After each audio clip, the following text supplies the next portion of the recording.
over the last 10 years, I've coached literally hundreds, maybe thousands of creative business owners. And there are essentially three things that they all struggle with in some way, which really hinders the business growth. The first one is their ability to differentiate themselves in a crowded market. The second thing is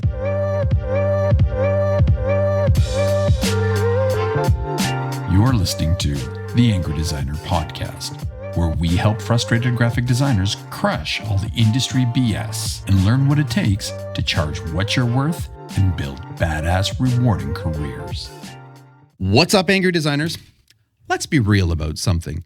You know, the whole freelancing, the whole agency game, it's great. You know we love it, but it's not necessarily or always what we're sold it to be by all those awesome people online, right? You know, we're often promised all this creative freedom and all this money and you know, picking our clients and having a great time. But often, for the first few years anyway, it's a lot of work, a lot of hustle, a lot of grind, and that's just to make the ends meet.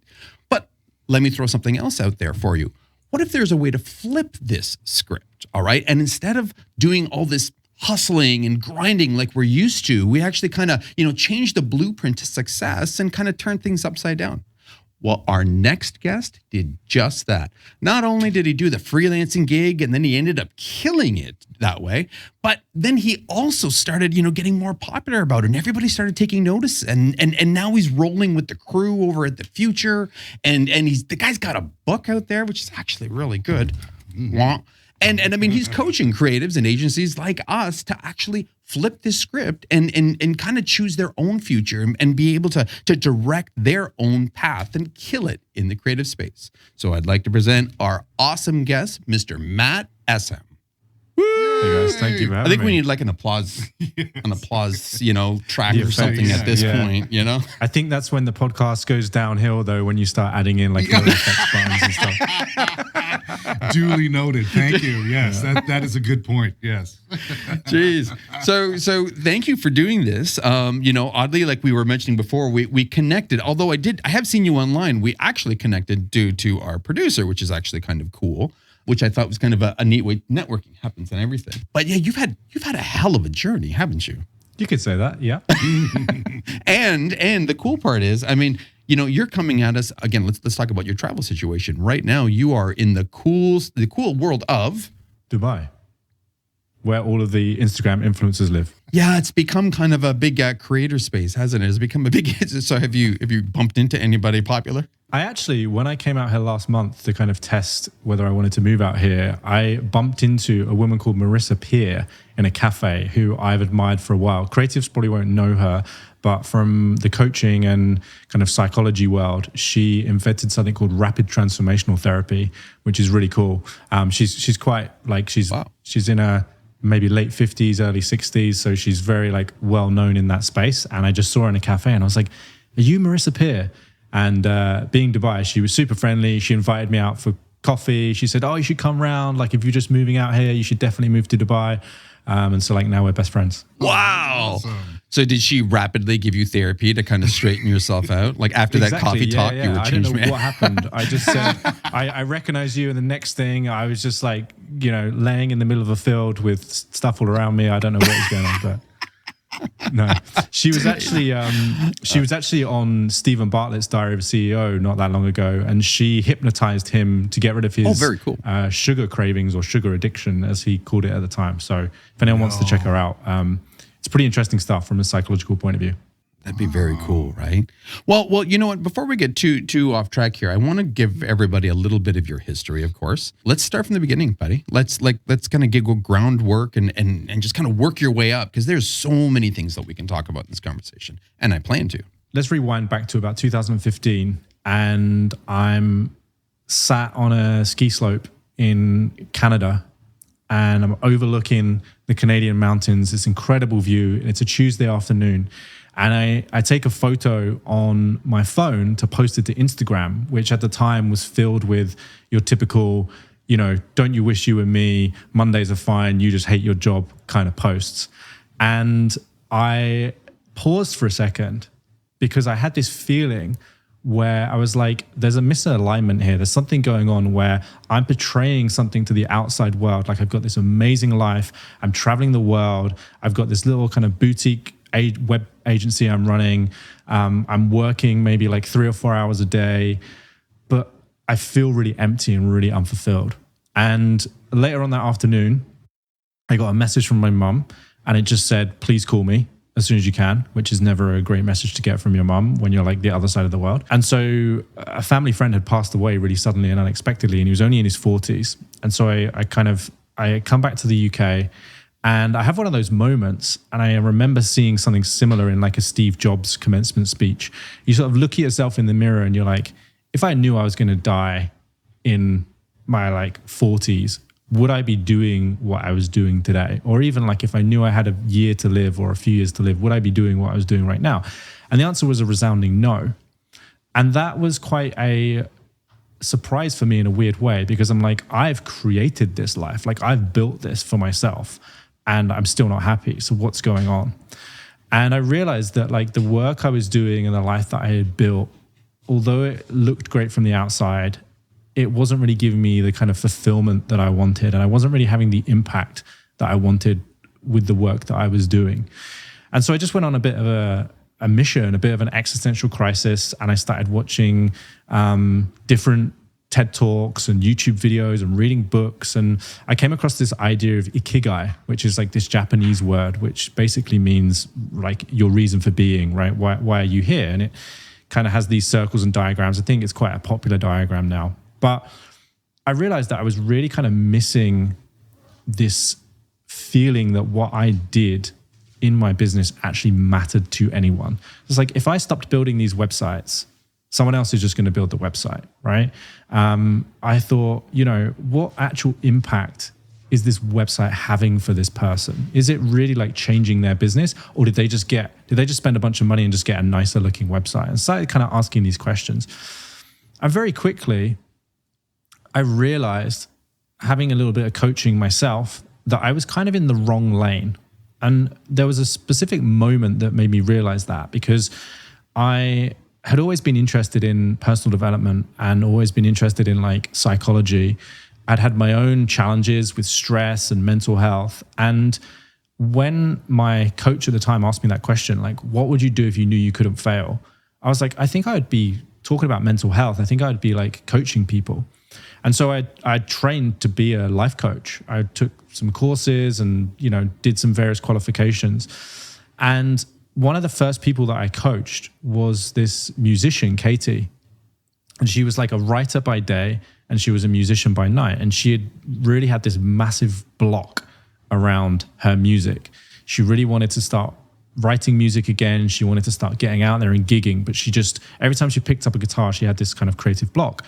So I said, well, let me do a few sessions with you and I'll see if you can help. Within 3 sessions, she had written a full album, and 2 of those songs had been chosen for Record of the Week on BBC 6 Music in the UK. And I just remember having this moment of like, oh my God, I just had more impact in 3 hours with this person than I've probably had in the last 3 years in my business. And so it just was like this wake up call, right? Of like, I think I'm in the wrong lane. I think I'm not doing the thing that I'm really put on planet Earth to do, and something needs to change. Yeah. Is having these conversations, having these coaching sessions with creatives, do you feel that that's any different than coaching, say, somebody who has a flower shop or somebody who is a consultant or anything like that? Yeah, well, creatives are my people, right? So like a lot of creatives, I was never very good at school. Like you guys know, like James Martin, he's a great example. I was chatting to James a couple of weeks ago and he's like dyslexic, and school was a real challenge. And, for me, school was a challenge. The only subject that I was really good at was media studies. And I got to play around with the camera and I got to edit things. And so I feel like I come from a creative background. And when I started to get into life and business coaching, one of the things that we were encouraged to do was to pick a niche. And it was like, who are you already surrounded with? What industry do you already have experience in? And I was like, I could literally pick up the phone to 20 freelancers or like creative agency owners right now. So why don't I see if any of them are stuck with anything? And that was kind of the journey into niching down into kind of working with creatives. Yeah, interesting. So I guess that was the fulfillment at that point that you were looking for? Or you realized because you connected, you can now... Yeah, it's like, I think I had seen from my own perspective of just reading books and like going to seminars and having some coaching myself, how much impact it could have. And I was pretty obsessed with people like Tony Robbins and, you know, like Rich Litvins of the world. I was like, that's, you know, it's really changing people's lives. It's really actually like having an impact. And then when I looked at the creative world that I was in, I was always surrounded by people who were way better than me at creatives. Like I was always very average at everything. Like I'm quite an average photographer. I'm a very average designer. Like I was never really that good at web development. I just did it because at the time it could make money. But then as soon as I got in a room with someone and started coaching them, all of a sudden I just felt like there was this thing that I was doing that felt really easy, but it was clearly having a impact on people's lives. And it was really the first time I felt like that. It was really the first time I felt this is easy, this is fun, and it's actually creating an impact for people. Right. What is the difference between a coach and a mentor? So if you imagine a scale, on the right-hand side is a teacher, and on the left-hand side, the bottom of the scale is a counselor. And so it's kind of where like advice and coaching sits. On the top end, the right-hand side, everything is very directive. Like, here's a subject that I'm an expert in, I'm going to teach you about it. If you go kind of like a step down from that, then you've got mentorship, which is basically like a mixture of I've done a thing. So like if I was going to mentor agency owners, I might say, I built this agency, I sold it for X amount of money, I'm going to teach you how to do the same. And there's an element of like coaching in that. Like a good mentor will be a little bit directive, but they will also ask the right questions. And you keep going down that scale, and it goes then like coaching, where the premise of coaching really is that the person you're coaching has all of the answers. They just need somebody to help them unlock the answers, and they need somebody to help them to get insight or make better decisions. And you keep going down, and then it's like counseling, which is basically going into a room and talking to somebody about how you feel sort of day to day. Interesting. Right. So I've always had this love-hate relationship with coaches, you know, especially business coaches. You know, I tend to love to hate them because oftentimes it's they had a blanket solution that they would just apply to everybody equally. And I think that was my early frustrations. As an agency owner early on, while creative came naturally, the business side didn't.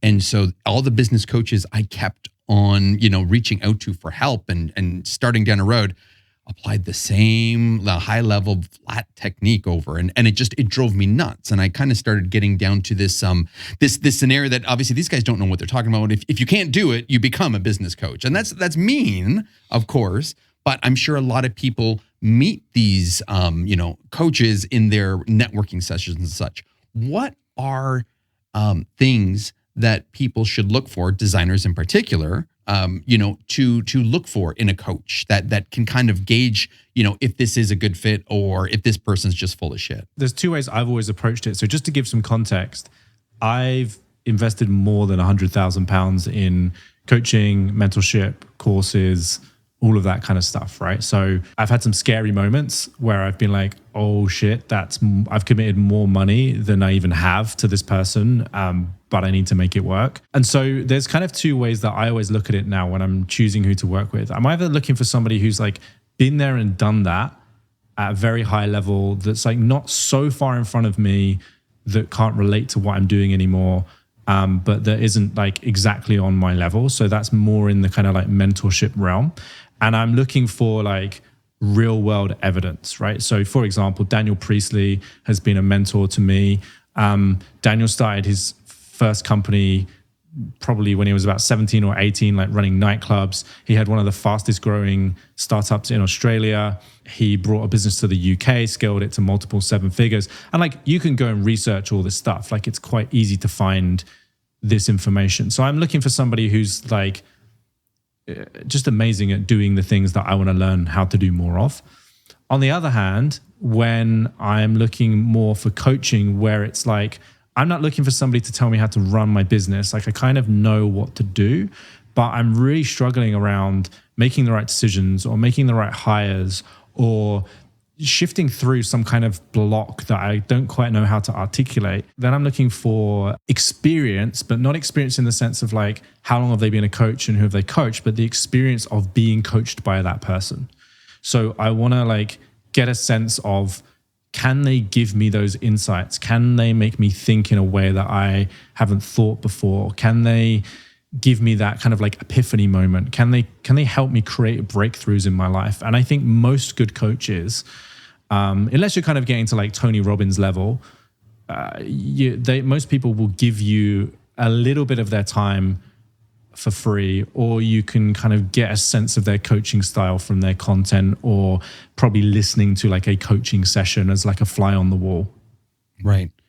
Do you think that, for personality fit, a mentor versus a coach, one might be better than the other for people? Like, will they ultimately get to the same result, or still very different for, your needs? I think personality is really important, right? Because I've heard people be given the exact strategy they need to grow their business, but because it comes from somebody that they don't really like, or they don't really like their style, it just doesn't work for them. And then I come in and I tell them the exact thing. And sometimes they say, I've heard that before. I'm like, okay, cool. Well, what's like prevented you from doing it or implementing it? And then you kind of dig into like some of the beliefs or how they feel about it.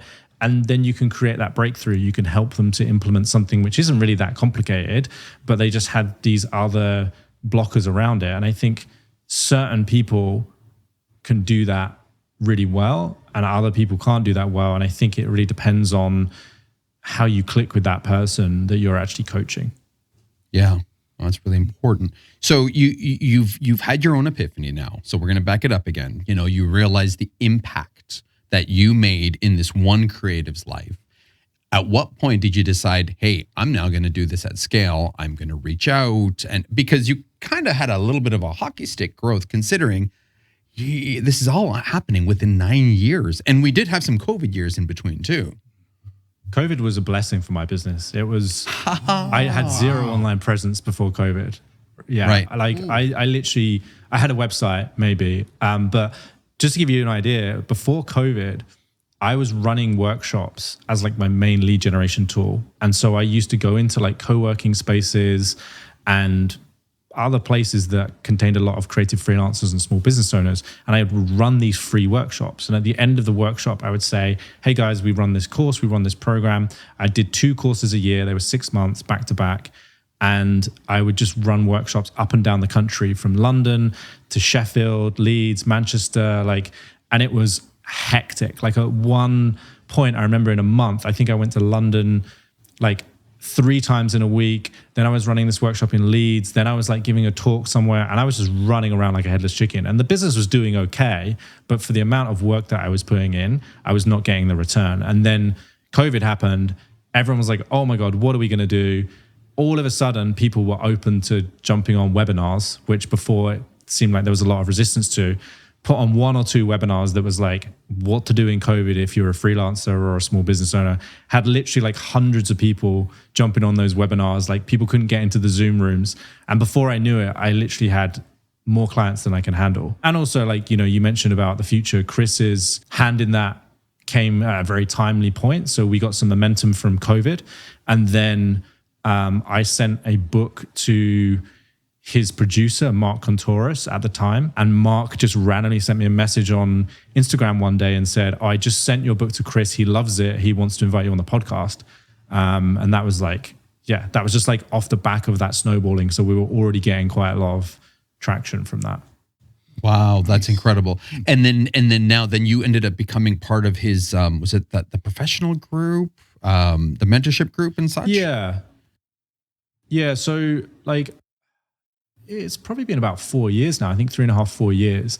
And me and Chris just connected. Like, I don't know why. I think we've got a similar mission. And I just said to him, look, I just love coaching and I really want to get more experience coaching big groups. And you've got this pro group. What about if I just came in and coached and took some pro group sessions? He was like, sure, I'll give you a trial. And, see how it goes. And I'd kind of been used to running these big webinars anyway. And I was like, I want to do more scalable things. And so I just went in there and said, look, let me just run a few sessions, see if people vibe with it. And it just so happened that people did. And Chris was like, yeah, it's awesome. Like if people keep getting value and keep showing up, you can keep coming in and coaching them. And then we started taking clips from some of those sessions and putting them on the YouTube channel. And then that kind of started blowing up a bit. And I guess that kind of flywheel thing happens together. And then I just said, hey, can we create an agreement around this? Like, how about I come in once a month to coach the pro group, and in return, you'll put one of my videos onto the Future platform. And he was like, yeah, I'm cool with that. Like if the content's good, we'll put it out. And so that's kind of like how that came about. So would you say that was the biggest lesson? It sounds like that was actually a really good strategic move on your part, of course, for exposure. Would that be in part one of the big takeaways from working with that group? Yeah, I think so. I'm actually about to run an event for my clients in 2 weeks called the Partnership Playbook. And I learned this from Daniel Priestley. Daniel Priestley is like the master of partnerships. And he taught me that like somebody somewhere woke up today with exactly what you need. If you need a bigger audience, someone's got that. If you need more money, someone's got that. Like if you need more confidence, someone's got that, right? The skill as an entrepreneur is figuring out how to make what you've got valuable to them. And so that's really what like a partnership is about. And so I think partnerships are one of the most underrated ways to grow any kind of business, but specifically a creative business, because I think creatives underestimate all of the soft skills that they have and all of the work that goes on behind the scenes when they're building someone's brand or doing a video or whatever, and how valuable they can be to people outside of the creative space that serve a similar audience to them. So the partnership model is one of the most powerful ways to grow your business. And I've used that model right from the start, right from day one. Like I said to you before, I was just going into co-working spaces. So I would go to WeWorks, I'd go into like all the local co-working spaces and say, hey, I know you've got a community of creatives here and you want to keep them in your co-working space. And so one of the things I know you do is you try and put on these events and do all this different stuff to make this a great place to come. What about if I came in and I ran a workshop for free and I talked about like the 3 ways that I know consistently work to generate high value clients? Like, would that be valuable to your members? And yeah, most people were like, absolutely. So I just went and found people that already had the attention and the relationship with my ideal clients. And I just went and delivered value to them. And that allowed me to be introduced to their audience. So let's put this in perspective for freelancers and for agencies. What are ways then freelancers or small agencies, examples of how they can embrace this partnership model? I love this concept, but I even struggle other than networking events, which sometimes I cringe at. What are some good tactical ways that they can take advantage of this idea? It's brilliant. So the first thing you got to understand is there's 3 core types of partnership. And you'll see like big brands doing this all the time, right? So you've got a distribution partnership, which is really where you just take somebody's product and distribute it. So you might want to try and get your product into, say, a Walmart, for example, in the States, right? Because, if you get into Walmart, like they're going to distribute your product and like that's going to give you the reach. So that's like type 1. Type 2 is what's called like a brand partnership, where you're really just kind of associated to a particular brand. So you might take somebody like Michael Jordan as an example, and you think he's associated to Nike, right? Or at least he used to be. I'm sure there are much more modern examples. But you might say like George Clooney and like Nespresso. Like Nespresso have leveraged George Clooney's brand, right? So that's like a brand partnership. And then you've got what I call like a delivery partnership, which is kind of where you're baked into that person's process. So for example, Bose might be baked into a Porsche's product. Like all Porsches now come with like Bose speakers in the car kind of thing, right? So it's baked into the delivery. So let's kind of break those 3 things down as different options for creatives. So a really common one that some of my clients use a lot is a delivery partnership, where you approach, say, like a web development agency, and you say, hey guys, I noticed that you do a lot of web development, but you don't do as much design.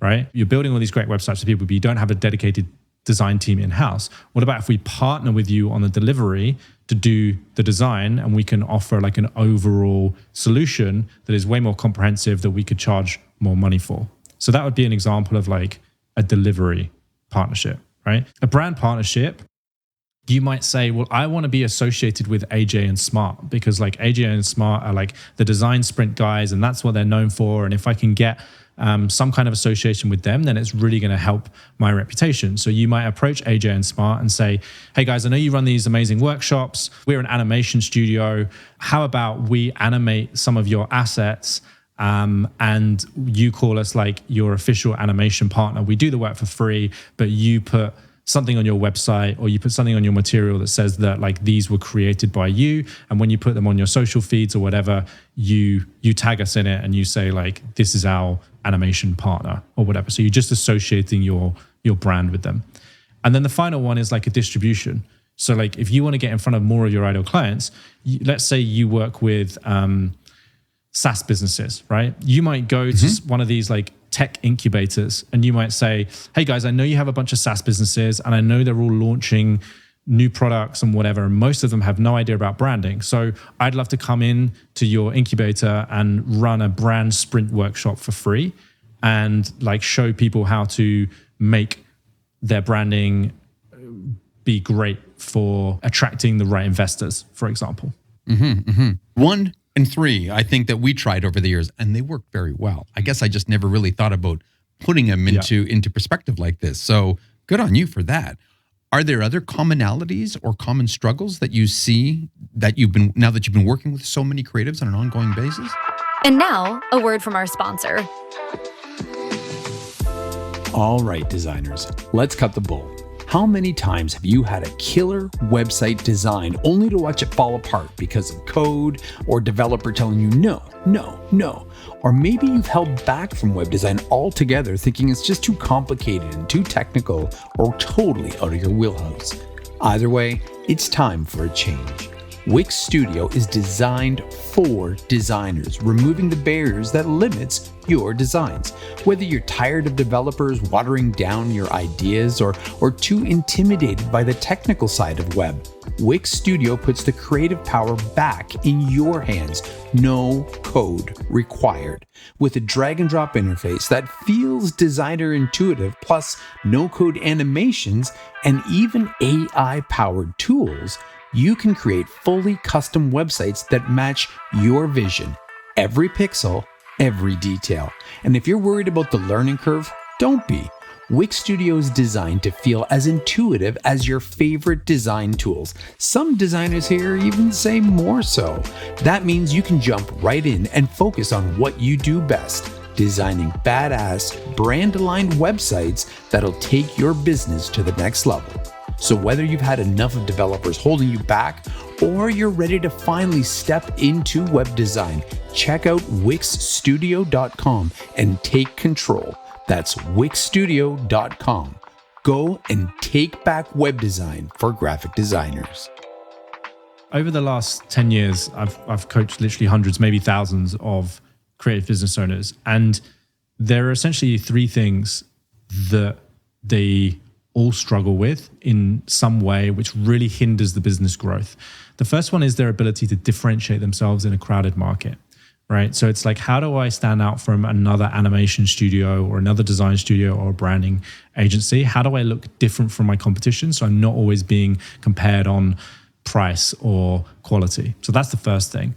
The second thing is they really struggle to articulate the value of what they really do beyond the deliverables. So beyond we make nice looking logos, we make amazing videos. How do I really articulate all the work that goes in behind the scenes and all the things that I actually do for my client? And then the third thing is they really struggle to deliver their services in a scalable way, in a way that doesn't keep them sucked into the day-to-day of their business. And so there's kind of 2 or 3 things in each one of those areas that are kind of common mistakes and things that help with those 3 bottlenecks, essentially. Right. Brilliant. And yes, to all 3 of that, I can see and agree and have experienced that myself. Doing this, I mean, there's a lot of aha moments. So even in this conversation, I've been like, good point. How does this affect you personally, like how has this process of you coaching creatives and helping someone achieve more in 3 hours than they have in a year, of their experience? Yeah. I mean, I think, I don't remember where I learned this, but I have the belief that you can't take people deeper than you've been yourself. And so one of the reasons I've invested hundreds of thousands of pounds into coaching is because I want to be able to take people where they need to go to create that breakthrough. So the first part is just actually being coached. There's like coaching other people, which has been really good for my personal development around listening, because before you become a coach, you think you listen to people. When you become a coach, you realize you don't listen to anybody. And most of the time you're just like thinking about the next thing to say or the next question to ask. Actually listening and actually just hearing exactly what people are saying and learning to listen between the things that people have said has had a profound impact on my personal life and my ability to build relationships. So that's definitely a huge thing. But actually the process of learning how to coach is really about going on a journey for yourself. I don't think there are many coaches that I know that haven't been on some kind of personal transformational journey that has profoundly impacted their life.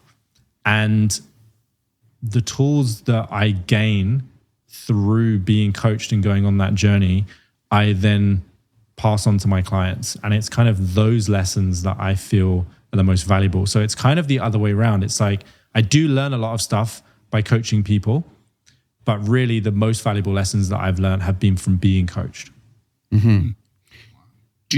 So interesting. So do you find that you are learning continuously moving forward then through the people that are coaching you or through breakthroughs that you're having with creatives? From the people that are coaching me, like once you've coached enough people and the same kind of people, you see the same patterns over and over again. Like I now get to the point where I don't really have many sales calls because I can just type something. Like I've got very good at marketing because I just take what I'm learning in coaching sessions and regurgitate that into marketing material and like messaging. So I can kind of get to the point where I can say things in my content that get people coming to me being like, oh my God, like, I need to talk to you. That was amazing. I felt like you were in my head. It's like, yeah, because I've had 100 of those conversations and everyone's struggling with the same thing. Yes. So you're constantly evolving then through what you're ingesting, not through what you're experiencing, what you're inputting, not outputting. Yeah. And I also think that there becomes a point, I'm not sure if you guys have experienced this, because obviously you read a lot, you watch a lot, you talk to a lot of people, but there comes to a point where it's not actually about more information or learning more things. It's really about the kind of person that you are becoming and who you need to become to reach that next level, whether it's in money or relationships or health and fitness or whatever. It's like, we know what we need to do, right? If you want to get in shape, you need to eat healthy food and go to the gym. It's not rocket science. Like if you want to grow a business, you need to go out there and you need to find clients that pay you for what you do, and you need to charge good amounts of money, and you need to find other people to help you do it. Like it's not really rocket science. It's all of the stuff that comes up in between that. It's all the stuff that comes up in between your ears that actually prevents you from getting the results that you want.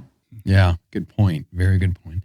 Now, in situations, of course, or maybe this is a good segue to your book. I mean, I'm sure, although everybody would love to have your time and pay for your time and be in a room with you, sometimes it might not be possible, or they might still be early on in their career. However, everybody can afford this kick-ass book, okay? Create and Prosper. Again, there were so many parts when reading this. I was just like, I agree. I was talking to the book. I was just like, so it's fun. I think this is good on you for sending this to me early on. Because again, I've seen you online and I've listened, but I listen to a lot of people. This put it real. Okay. This changed it. This elevated it to a whole new level. What was the spark that allowed you that made you want to first, create this book? Again, I've got to credit Daniel Priestley for this. He's got a famous quote, which is, the book that changes your life isn't the one that you read, it's the one that you write. All right. Yeah, there you go. Yeah. Okay. So that's good. So at that point, you're like, you know what? I am good. This was a personal mission. Is that what this was? Yeah. I just got to the point where I was like, I know I need to write a book. So what am I going to write a book about? Well, I might as well write a book about the stuff that I'm doing one-to-one with my clients, because like you said, for the people that can't afford coaching or for whatever reason can't get in a room together with me, it's like, how do I impact more people? And most of the time, like I've got a link, I think, on my LinkedIn profile, and I'm happy to share it here with you guys. The PDF version of this book, which is on Kindle for sale on Amazon, but like it's just a link there, which I'll just give away for free, because I want people to be able to access this information at scale. And even if I went Tony Robbins and got 10,000 people in a room, you still can't create the kind of scale in person that you can with assets like a book. Absolutely. No, you're absolutely right. Okay, so for those who haven't read it, what is that one takeaway or the one big message that you hope people would take from reading this book and from reading it several times over, which I really like that part? I think the big message is, if you really want to do work that has an impact, if you really want to do work that lights you up, that pays the bills, that gives you freedom to actually create in a way that you want to create, and gives you the fulfillment where you wake up feeling like every day you're doing something that is meaningful. If you want to do that, then you need to understand that you have to master the business of creativity. Like, the game changes when you go from mastering the art of creativity, which is being good at your skill set, to mastering the business of creativity. That's the thing that opens those doors. That's the thing that really is going to allow you to kind of have the impact that you want to have, charge the money that you want to charge, and actually build a business that you can be proud of, that leaves a legacy and a bit of a dent in the world. Yeah. So you are a very, reserved, well put together person, right? I mean, I think the comment from Christo is that you are the Christo on that side of the world, which is kind of funny, and I get where he comes from. He says, I was like, Jesus, can you have a better compliment than that? You're like, right. I think he said, like, you're the UK version of Christo. It's like, Jesus, Christo. I think like all I need to do is just put that on my LinkedIn banner, and like I'm good for the next 10 years. Yes. So I like what you're saying, but reading your book, it takes a very no BS approach. Like, you're not shying away from things. You're kind of saying things in maybe like a harsh way. Like, I love the illusion of security. I mean, brilliant, right? That was such a great term. And I was like, well, what does that mean, right? And you're reading into it, finding your dream client isn't easy. Yeah, reality, the values versus reality. So, was this intentional? Like, or was this just like how you were feeling, the angle you approached? Like, is this a hard truth that creatives need to be blunt to reach creatives? Yeah, I think if you ask anybody that I've coached, I am quite a direct coach. And one of the things that I got taught early on by someone who was coaching me how to coach is, you're not there to be friends with your clients, right? You're there to coach them. And sometimes they need to hear some stuff, some hard truths that nobody else has had the courage to tell them, because they've been so good at their craft that everybody, worships the ground that they walk on. So I give you an example of like some of the people I coach. So a few months ago, one of my clients was a guy who was the VP of product for Disney for 20 years, really high up at Disney, right? And he left that job and started his own branding studio. So this is a guy that, is used to having a lot of respect from his peers. And so I've got to be direct, and I've got to cut through the bullshit, and I've got to call him out on stuff, because he's not used to people doing that, right? He's used to people seeing his work, seeing like the level he's at, and everyone being like, oh my God, you're amazing. So he never really gets challenged on the things that he needs to be challenged on. Another example quickly is like Eric, who is ex-Spotify and recently rebranded Elvis Presley and Whitney Houston for Sony Music. And he's on his Instagram the other day, he's up like giving these massive talks about the brand and how it fit together and how he approached the brief. And he will have literally hundreds of people being like, you're amazing, man. Like, this work you're doing is incredible. So I've got to come to him and I've just got to be like, level, like I'll be straight talking and be like, okay, cool. Well, what about this? Or what about that? And I really believe that the faster you can be in alignment with reality, the faster your business will grow. Is this something that creatives struggle with, hearing hard truths versus dancing around it and trying to be, a little bit more apologetic about it? No one wants to hear the hard truths, right? But I think most people respect it in the end. The only time my coaching has ever backfired, or the only time I've ever felt unhappy with my coaching, is when I've danced around the truth.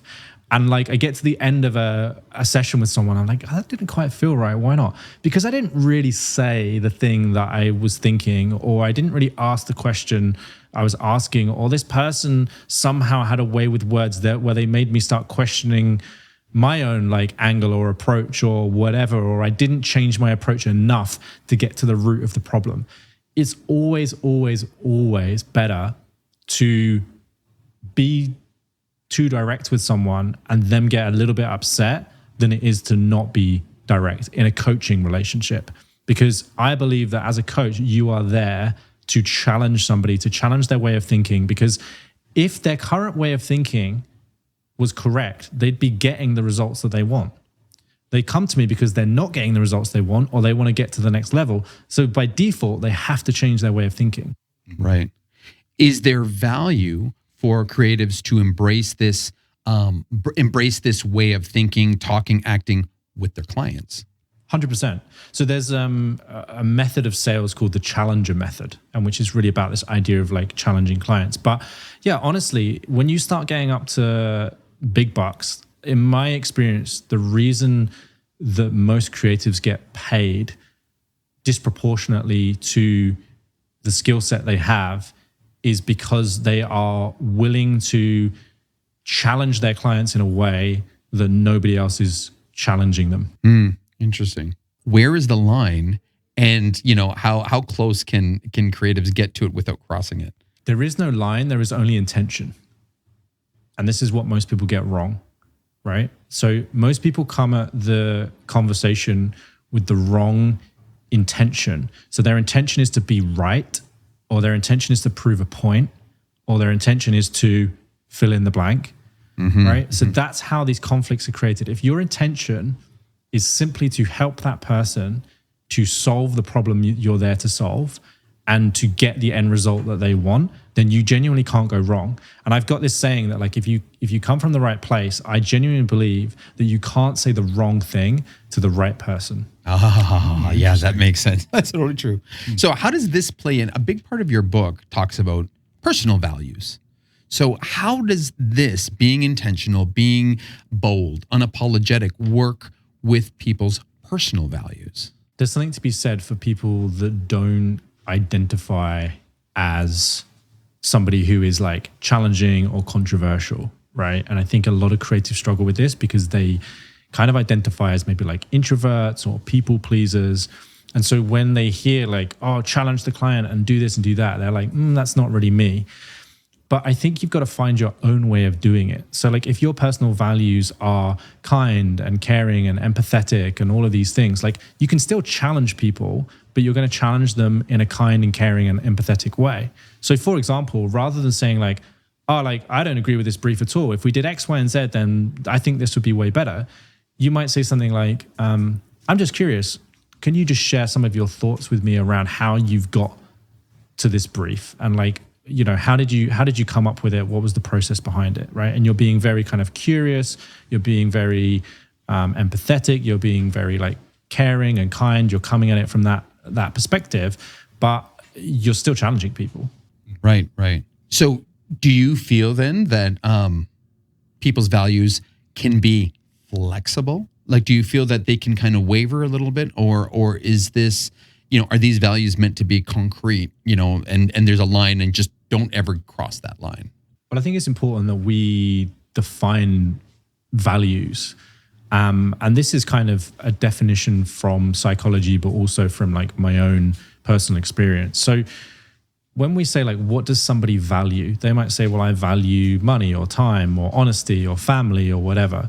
And if you keep digging down into those things and ask why is that important to you? What is it about family that's important to you? And then they start saying things like, well, I want to feel connected, or like money gives me security or whatever. Like when you get down to it, values are really about emotions. So I don't think people's values are flexible. I think people's values are pretty set until there is like a major life experience. And that's kind of what happened to me when I was on that ski slope and I was kind of questioning, why am I unhappy? And then a family friend passed away suddenly and unexpectedly. Then all of a sudden I was like, oh, are these my values? Are my values like freedom and financial fun and adventure and all of this stuff, travel, right? Are they my values, or are my values like impact and growth? And so then I started kind of questioning things. So I think that's really the only time when people's values change. Cool. Okay, let me throw a twist here. What is the opposite of values? And if people were to embrace the opposite, what does that outcome look like? So the opposite of values is something I call vehicles. So the vehicle is the thing that you think is going to get you the value. So money is a really good example of a vehicle, right? People say, I want more money. And what they want is they want to feel a sense of security, or they want to feel a sense of freedom, or whatever it is. So the opposite of a value is just a vehicle. And focusing on just that, what does that outcome look like? I think it looks like a never-ending wheel of torture. Like it literally is, right? It's like I want more money. Okay, great. And then someone goes and like earns an extra £100,000, and I'll be happy when I'm earning like £100,000 a year. I'll be super happy. They get to that point and they're like, like 100,000 is great, but wouldn't 200,000 be nice? Or like relationships is a classic one. Like, when I just find the right person, and then like they get that person and they're like, I'm still not really happy. Like, what about this person over here? And it's just like never ending. You're not looking for the right person. You're not looking for more money. You're not looking for better clients. You're looking for a feeling of, for a relationship, it might be significance. It might be security. For money, often it's security. Like creatives say to me, like, if I just know that the bills are paid at the end of every month, or if I just know I've got that financial buffer, things are good, right? But it's not really about that. It's about the feeling of security. And I can tell you, I've coached enough people that have got serious amounts of money in the bank, and they still worry every single week, every single month about money. Crazy. So is that because they're just not getting that fulfillment? Like their priorities are just in the wrong place? It's because they haven't differentiated between the idea of the value and the vehicle, right? So they think they need a certain amount of money, but then when they get that money, they don't have the feeling. And then they have that oh shit moment that I think we've all had at some point, where we get the thing that we want and we're happy for like 3, 6, maybe 12 months if we're really lucky. And then we just get used to having that thing, and then the feeling just comes back and we're like, maybe I need to buy a new car again. Maybe I need to get a bigger house. Maybe I need to get a wife with bigger boobs. Like, what's the thing, right? And it's like, it's not that. It's not the vehicle. It's like, you have to understand what is the emotion that you're trying to achieve, and how do you get that today? Like, if you want more security, like, how do you create more security in your life? What do you maybe even just need to appreciate about the security you already have in your life? Like, do you need to sit down and focus every day on the fact that you know that the bills are paid for the next 6 months? Or do you need to just sit down and focus on the fact that you live in a country where, like, realistically, you're not going to be homeless? Like, the government are going to support you, or you've got friends and you've got family that will let you crash on your couch. Like, whatever it is, do you need to just sit and actually focus on all of the security that you've already got in your life and operate from that place of a filled up cup? Like this idea of abundance versus scarcity, what that really means is that you're already filled up with that emotion. You already feel secure. So when you're going out into the world and making decisions, you're coming from a place of security, not a place of fear. That's brilliant. Unfortunately, you got to this aha moment. I mean, it wasn't quite as finessed, but you got to it through a traumatic event. You found out, on a ski slope, but just at the right time, something unfortunate happened. What are steps that people can take to start trying to find out, to find their own value? Because I do agree with you. I think people are stuck focusing on the vehicles, not on the value, the impact. Yeah. The one question that helps most people is, if you knew you had a year to live and money was no object, no one was judging you, what would you do? And just like brainstorming on that, like, I'd spend time in my family, I'd travel the world, I would, donate to all these causes or whatever. Okay, cool. Why would you do that? Why is that important to you? What is it really giving you? And you just keep digging down. Why? And eventually you will get to an emotion. You'll get to a feeling. What is the feeling that you're trying to achieve by doing this thing? And that is the value. That's the thing that you want more of in your life. Right. And how do we achieve that within our business?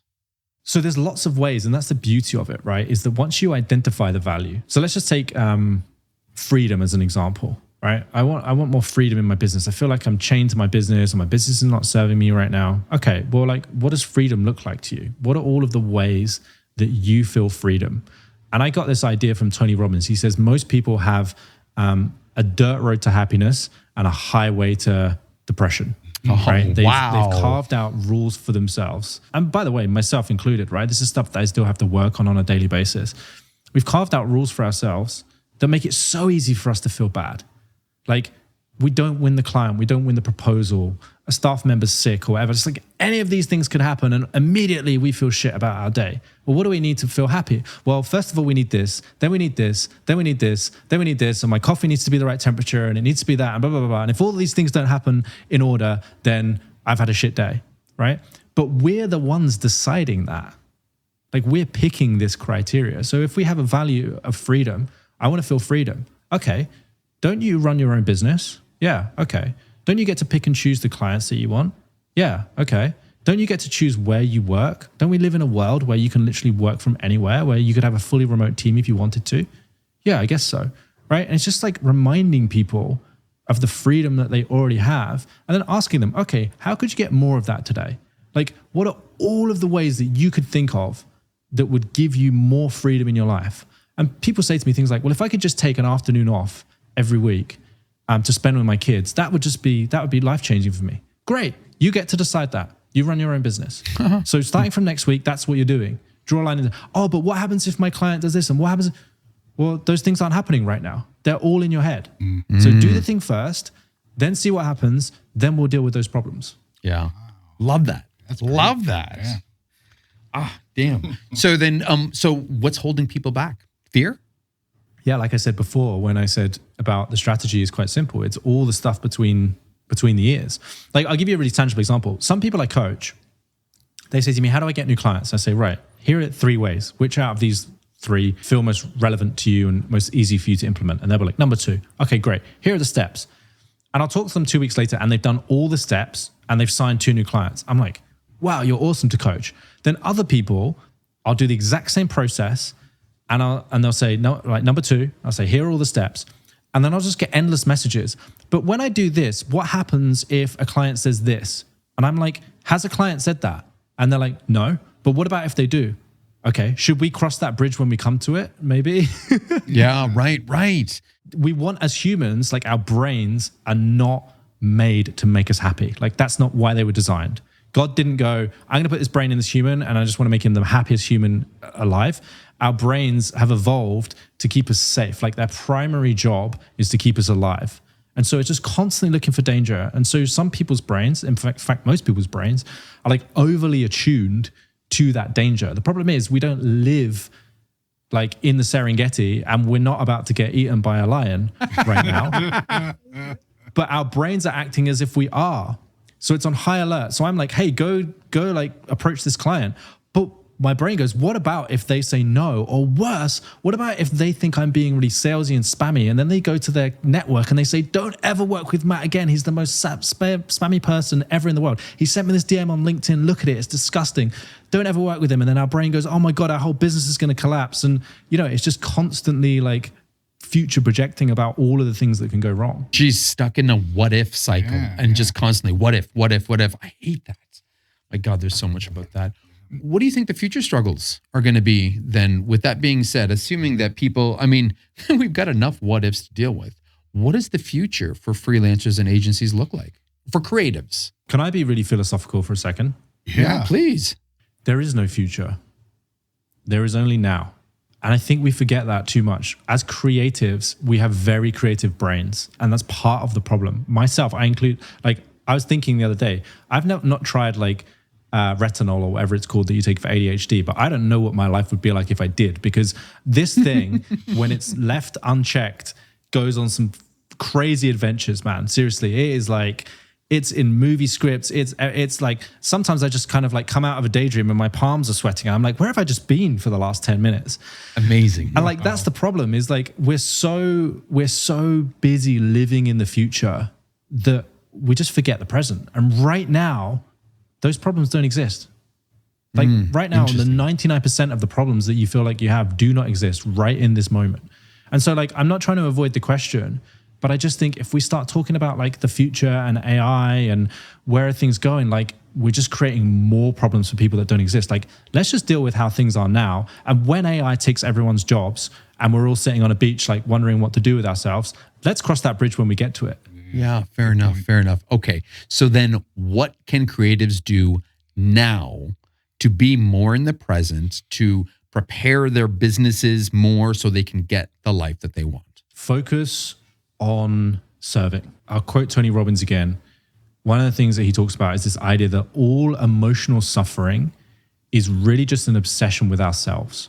Like if you think about when you're pissed off, when you're sad, when you're lonely, whatever it is, if you really listen to that narrative in your head and you really listen to the beliefs and the thoughts that are going on, it's all about me. It's me. Like I'm feeling so lonely. No one likes me. I should be hanging out with my friends right now. Or, oh my God, what's going to happen if I do this? And if that doesn't happen for me and blah, blah, blah. Like that's all the stuff that creates mental anguish. If we can learn to focus on other people, like really focus externally on who do I really want to serve? Like who are the people that I would actually get excited about hanging out with on a daily basis? Who are the people that have problems that I would really get excited about solving? And how can I solve those in a way that really has a meaningful impact for someone? Like it's actually going to have a tangible impact on the quality of somebody's life or the quality of their experience in some way, even if it's just small. I really think that if creatives do more of that, they use all of the skills they have, all of their neuroticism and all of their imagination to really focus on someone outside of themselves, the world would be a much better place to live in. Awesome, dude. Wow, awesome. That's heavy. So this talks about the business side. Are you going to create a book about this whole other side of the world? I mean, again, I took a lot of this, but I've learned so much personally from this conversation. Thanks, man. I appreciate that. So my next book is going to be called Creative Courage. It's the same title as my podcast. And I started to explore this topic first through Brené Brown. I'm not sure if you're familiar with any of her work, but she talks a lot about courage and vulnerability. But one of the things when I was interviewing my clients after we'd worked together for 6, 12, 18 months, I said, like, what have been the biggest takeaways of us working together? And they'd say a few things around, oh, we've doubled our revenue, or I now charge X and I used to charge Y and blah, blah, blah. But the thing that always came from basically everybody I spoke to was, I now have the confidence to insert the blank, right? I now have the confidence to challenge clients on the brief. I now have the confidence to charge what I really want to worth, whatever, right? So there's this massive theme around confidence. And I was like, okay, if confidence is the outcome, what is the vehicle? What is the vehicle to confidence? And the vehicle to confidence is courage. You have to have the courage, first of all, to say no to the bad fit clients. You have to have the courage to ask for what you actually want to be charging. You have to have the courage to step outside of your comfort zone and do things that you haven't done before. So courage is like the vehicle. So from a more sort of philosophical mindset perspective, the next book is all going to be around that. Like, how do we find the courage in these different circumstances to really do the things that are going to level up our life and our business? Oh, very cool. Oh, I can't wait to read that one. Yeah, that's awesome. But in the meantime, I might read this one or two more times and listen to this in your conversation a few more times too. This is brilliant, man. Yeah, this is great. I could take up too much of your time, for sure today. But I'm trying to be sensitive to you, and I mean, technically, it's almost drinking hour in Dubai, right? Because it's like 5:30, I guess, over there right now. 20 past 5. Yeah, the guy with the beers is just waiting outside the door. Well, let us, we finish off every episode, of course, with a rapid fire round of questions. And, some of them are simple, some of them are not, and they're just fun. Hopefully we can make this work. And we see how long it takes. Now, we used to give people a timeline, And I think everybody blew that timeline except maybe one person. Yeah. So let's see where you fit in the mix. Because again, we've had a lot of your friends. James Martin, for the longest time, had the longest answer session. Yes. Chris was pretty good. Chris was very tight and concise, as you could imagine. Yeah, right. So, and again, So are we trying to, the aim of the game is to try and answer the questions in the most concise way possible, right? I think so. I mean, you don't want to leave anything out, I'm guessing. Yeah. As quickly as possible, maybe. But yeah, there you go. all right. Okay, I ready? also had a career as an MC, so I can spit some beats as well. Oh, there we go. I love it. I'm only joking. I didn't really. I like to think I could MC, but I don't think I could. You did own a record label, though, did you not?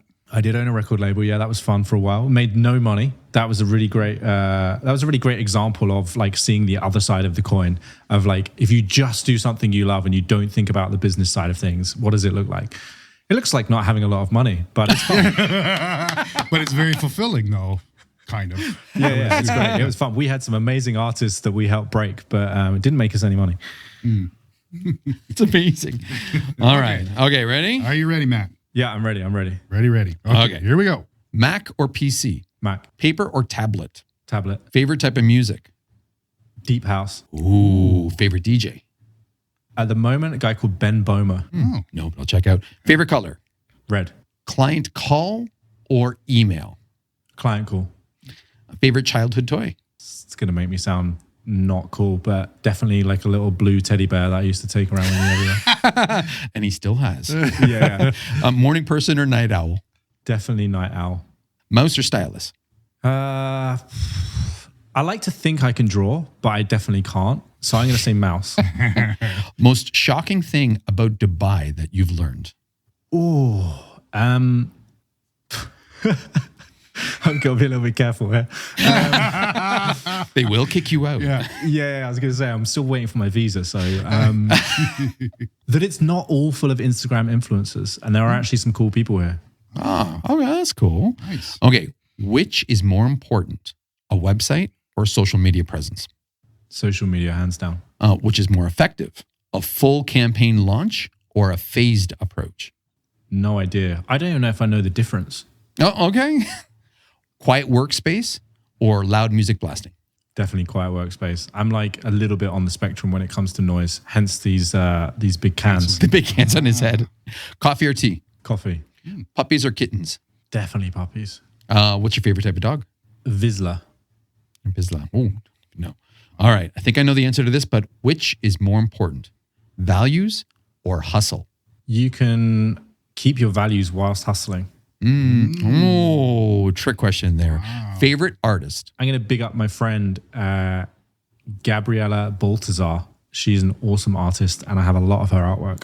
Oh, okay. We'll have to check that out. Right. Instagram or LinkedIn? Definitely LinkedIn. I'm starting to fall out of love with Instagram big time. LinkedIn is my place for sure. Yeah.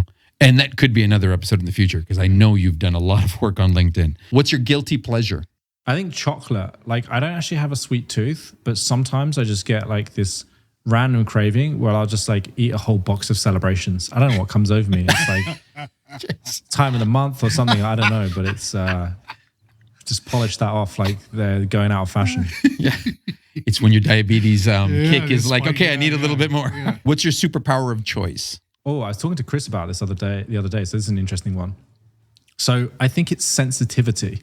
So he was like, what's something that you, because Chris does this whole thing, right? The superpower, like, so he talks about like is it the loud introvert, recovering graphic designer. So we were kind of jamming out. He was out in Dubai a couple of weeks ago and we were just hanging out. And he said like, what's the thing that you are a little bit of ashamed of or that like maybe you were a bit kind of bullied about when you were growing up? And I was like, I think it's probably like a sensitivity. Like I've always been a very sensitive person. So when I was at school, I was bullied a little bit, but like I didn't make things better for myself because I used to cry a lot. So when I was a child, I used to cry like all the time, right? And I remember my dad saying like, you're a teenager now, like you should stop crying, basically. Like it's okay to cry when you're a small child, but like man up, basically. And I've always been told that I'm quite sensitive, but I think sensitivity is one of the things that allows me to be so like attuned as a coach. Like I'm very, very good at picking up on people's subtle cues. So sometimes I'll do, or most of the time now actually, I'll do like audio only coaching sessions. And it will just be the way that somebody says something. And I'll just go, okay, tell me more about that.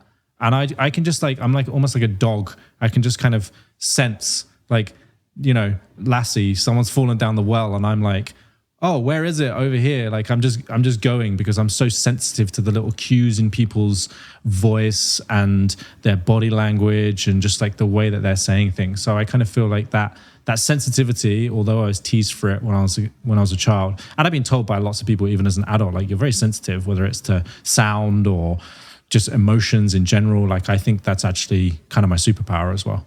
Yeah, that's actually really cool. Yeah, and I think enough people don't take that into consideration. True enough. You know, the sensitivity, the empath, you know, that the empathic ability we have to connect with other people. So good on you for that. Yeah. Value-based work or high-paying gigs?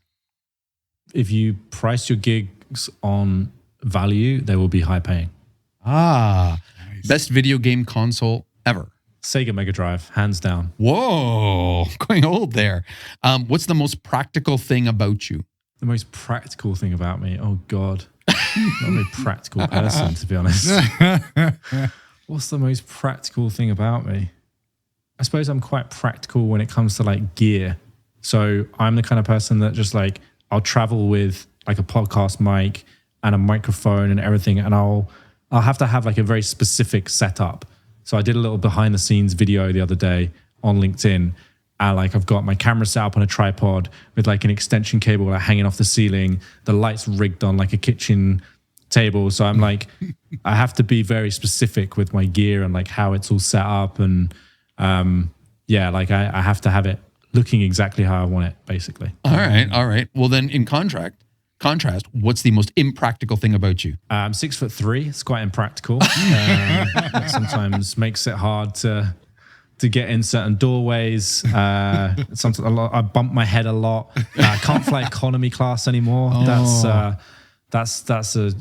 real problem. So that's probably the most impractical thing about me. The length of my limbs. And he drives a Mini. So no, I'm just kidding. I'm just kidding. Or a smart car. Smart car. And last but not least, what's one thing that always makes you angry? Oh. Do you know what it is? It's getting ripped off from like a monetary perspective in some way. So I had one recently where I stayed in an Airbnb and the air conditioning just like didn't work properly. And they sent guys to come and fix it. And I was like, guys, it's not working. It's like 27 degrees in here. I need to move apartment.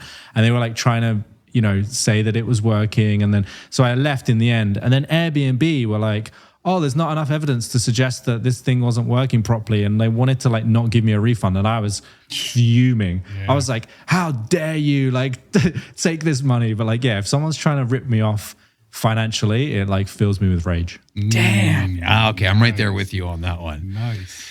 All right, my friend. Well, you know, There's a 30-second break. There was a 30-second break, but I think you've topped Chris. That's for sure. So you've but not the highest yet. You're in the 8-minute realm. Yeah. So good on you, my friend. Okay, good. I'll send him a message and tell him that I'm better at him than something. Yeah. Matt, this is a freaking awesome conversation. Yeah, really I love conversations with people, but I have learned so much about this one that I kind of feel like you need to send me a bill because I think you've kind of like, you know, encroached on areas that I didn't think I was going to cover. So thank you for this. There's a lot of valuable stuff I gleaned from this. Yeah, me too. You know, let alone, you know, anybody else who's listening. So how can people find you? Well, one thing I'd love to gift you and your listeners is a free copy of my book. So I will give you the link to that and we'll put it in the show notes below. But I hang out on LinkedIn. That's my platform. That's my go-to platform. I'm on there every day. I respond to most messages. I'd love to connect with anyone that enjoyed this episode and that got some value. Oh, absolutely. I don't know how anybody could not get any value from this. Totally. So thank you so much. I'm glad we connected, and I'm glad we made this happen. And, by all means, you ever need anything, you can reach out to us. You can reach out to our listeners, and this is going to be fun. And I can't wait to see your next book. So we'll be in touch from this point forward. That's for sure. Yeah, I'll make sure to send it to you. I might even get your thoughts on it before it goes out. I'm always looking for test readers. So if you guys would be up for that, then I'll send you a Heck copy. yeah. And I'd love to do this in person sometime. I know you guys get out and about, and I know you did some live sessions at Creative South and things like that. So yeah, if we're ever in the same part of the world, we should link up, grab a coffee or a beer, and hang out. Oh, absolutely. I think it'd be a heck of a lot of fun, actually. Maybe too much fun, but that's okay. But that is not an excuse for me to come to Dubai, because I think I would hate it there. I think it'd be too hot and too sandy, and I'd be pulling out, dust from, crevices for weeks to come. beard. So, Too much beard for too much Dubai. beard for Dubai. I hope you guys got something or a lot out of this episode. We will be sharing his book in the show notes below, and feel free to connect with him on LinkedIn. Feel free to hit him up on his Your podcast is, sorry, we kind of just didn't even go into detail about that. That's cool. It's all good. Yeah, it's called Creative Courage. So the title of my next book. So if you search my name, Matt Essam, and Creative Courage, you should find the podcast. Nice. All right. Well, thank you again for everything here. Thank you. You all know where to find us. Hit us up on our website, hit us up on our podcast, and please, check out Matt and everything he's done, because I guarantee he will make a difference. Even with what he's got right now out there, let alone even taking it further with some private sessions, you will gain so much from this book, Create and Prosper, which is now a copy available to everybody else out there. And I hope you all got something from this. Yes. All right? Yeah. All right, everybody. With that being said, my name is Massimo. My name is Sean. And you are... Matt Essam. Yes. Stay creative. And stay angry. Peace. I feel like I'm losing my mind. Is everybody in the world blind? Please, Lord, give me a sign, a sign. I wanna be the greatest. Everybody on the fake shit. I look around and feel like everybody is the fakest. I make this every day and I'm impatient, hoping one day I blow up from the basement. Statement, the top is so vacant. I don't hear shit that I think is amazing. Waiting for my day when I'm playing sold out shows for 1,000 faces. Hey, give me that crown, get in my way and to be put down. It ain't your place, all this my town. If I want that shit, then I'll get it right now. I'm losing it, the noose it fits. I'm losing shit, a stupid myth. You choose to live or choose to dip. You choose to fight or lose your grip and lose a gift. I feel like I'm losing my mind. Is everybody in the world blind? Please, Lord, give me a sign, a sign.